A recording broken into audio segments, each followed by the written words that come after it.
2024 ജൂണിൽ എൻ്റെ മകളെ ഹയർ സ്റ്റഡീസിനായി ഇവിടെ ചേർക്കാൻ വേണ്ടി എൻ്റെ ഹസ്ബൻഡ് വരാനിരിക്കുമ്പോൾ പെട്ടെന്ന് BP ഷൂട്ടായി തുടങ്ങി. അതുവരെ ഞങ്ങൾക്ക് ആർക്കും ഒരു അസുഖവും ഇല്ലായിരുന്നു. BP ഷൂട്ടായപ്പോൾ അവിടെ തന്നെ ഒരു ഹോസ്പിറ്റലിൽ കാണിച്ചപ്പോൾ അവർ പറഞ്ഞു, നാട്ടിലേക്ക് പോകുകയല്ലേ, അവിടെ പോയി ഉള്ള ഡീറ്റെയിൽഡ് ചെക്കപ്പുകളൊക്കെ ചെയ്യൂ എന്ന്. അങ്ങനെ കോട്ടയത്ത് എൻ്റെ ഹസ്ബൻഡ് ഒറ്റയ്ക്ക് കോട്ടയത്ത് വന്നൊരു ഹോസ്പിറ്റലിൽ കാണിച്ചു. അവിടെ അവർ ത്രെഡ്മിൽ റിക്വസ്റ്റ് ചെയ്തു. ത്രെഡ്മിൽ ചെയ്തുകൊണ്ടിരിക്കുമ്പോൾ എൻ്റെ ഹസ്ബൻഡ് ആ ത്രെഡ്മില്ലിൽ നിന്ന് ഫെയിൻ്റായി താഴെ വീഴുകയും, അപ്പോൾ എൻ്റെ മകൾ മാത്രമായിരുന്നു ആ ഹോസ്പിറ്റലിൽ കൂടെ ഉണ്ടായിരുന്നത്. അവിടുന്ന് ഡോക്ടർ എനിക്ക് ഫോൺ ചെയ്യുകയാണ്. എന്നോട് പറഞ്ഞു, ഭാര്യ എവിടാണോ അല്ല നിങ്ങൾ എവിടെയാണോ ജോലി ചെയ്യുന്നു ഒന്നും കേൾക്കാതെ പുള്ളി എന്നോട് പറഞ്ഞത്, നിങ്ങളുടെ ഹസ്ബൻഡിൻ്റെ കണ്ടീഷൻ ക്രിട്ടിക്കലാണ്, പുള്ളിയെ CCUലേക്ക് ഷിഫ്റ്റ് ചെയ്തു, പേസ് മേക്കർ വെക്കണം, എത്രയും പെട്ടെന്ന് പേസ് മേക്കർ വെക്കാം, ഞങ്ങൾക്കതിനുള്ള സംവിധാനങ്ങൾ ഇവിടെ ഉണ്ട്.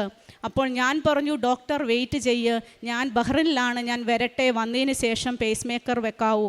അപ്പോഴത്തേക്ക് ഡോക്ടർ പറഞ്ഞു, നിങ്ങൾ പേടിക്കണ്ട, വന്നോളൂ. അപ്പോൾ എനിക്ക് വരാനുള്ള ബുദ്ധിമുട്ട്, എന്ത് ചെയ്യണമെന്നറിയില്ല, ആരോട് ചോദിക്കണമെന്നറിയില്ല. ഞാൻ നേരെ എൻ്റെ ഹോളിലേക്ക് പോയി. സോഫയുടെ അരികിലാണ് മുട്ടുകുത്തി നിന്നുകൊണ്ട് ഞാൻ ഉറക്കെ കരഞ്ഞു, എൻ്റെ മാതാവേ, ഞാൻ അവിടെ വന്നുകൊള്ളാം, എൻ്റെ ഹസ്ബൻഡിന് ഒരു അസുഖങ്ങളും ഉണ്ടാകല്ലേ, മരുന്നാൽ ചികിത്സിച്ച് മാറ്റാവുന്ന അസുഖങ്ങൾ മാത്രമേ കാണാവൂ, എൻ്റെ പപ്പ പോയി, എനിക്ക് വേറെ ആരുമില്ല, അപ്പോൾ എനിക്ക് ആശ്രയമായി നീ നിൽക്കണമേ എന്ന് പ്രാർത്ഥിച്ചു.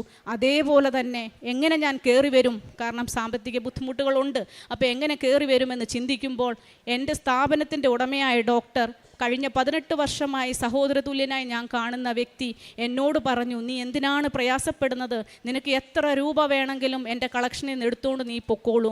അങ്ങനെ ഞാൻ അന്ന് തന്നെ ഫ്ലൈറ്റിന് ഇവിടെ വരികയാണ് ചെയ്യുന്നത്. എൻ്റെ ഹസ്ബൻഡിനെ പരുമല ഹോസ്പിറ്റലിലേക്ക് ഷിഫ്റ്റ് ചെയ്തു. അവിടെ കൊണ്ടുചെന്ന് ഡോക്ടർ കണ്ടിട്ട് പറഞ്ഞു, ആദ്യം നമുക്ക് എൻജിയോഗ്രാം ചെയ്യാം, ഞാൻ സസ്പെക്റ്റഡ് ആണ്, കാരണം പുള്ളിക്ക് ഹൈറ്റും വെയ്റ്റും അതേപോലെ ത്രെഡ്മിൽ പോസിറ്റീവാണ്.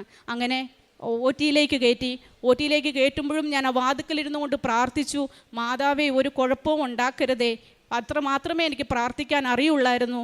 അതിനുശേഷം ഡോക്ടർ എല്ലാം കഴിഞ്ഞതിന് ശേഷം എന്നെ OT-യിലേക്ക് വിളിപ്പിച്ചിട്ട് ചോദിച്ചു, ഇങ്ങി വരൂ, ഇവിടെ ഇരിക്കുക, ഇതൊരു മിറക്കിളാണ്, നിങ്ങൾ നോക്കൂ.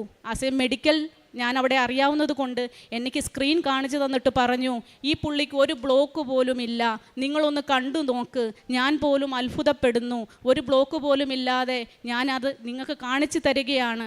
അങ്ങനെ ഞാൻ അവിടെ ഇരുന്ന് എൻ്റെ